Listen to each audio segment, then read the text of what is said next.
Naomba sasa kumkaribisha Kuhani Musa Richard Mwacha. Usogee kiongozi wetu kwa ajili ya sala fupi. Karibu kiongozi.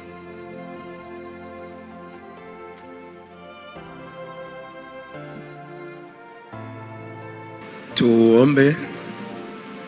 Mungu wetu unayeishi milele, tunakushukuru kwa ajili ya siku ya leo. Asante kwa ajili ya tukio hili ambalo liko mbele yetu. Tunakuomba ulibariki, uwabariki viongozi wetu wote walioko katikati yetu pamoja na wageni wote waalikwa. Kipekee umbariki rais wetu wa Jamhuri ya Muungano wa Tanzania kwa kumpa afya njema. Umpe moyo mkuu, umpe moyo wa utulivu katika nyakati zote nzuri na ngumu za kuliongoza taifa hili.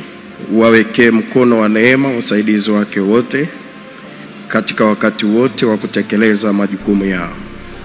Utubariki sisi sote katika ukumbi huu, ulibariki taifa letu la Tanzania, na uibariki shughuli hii ya leo kwa ajili ya sifa na utukufu wa jina lako. Tunaomba haya yote kwa jina la Yesu Kristo, uliye Mungu mkuu na Mwokozi wetu. Amen.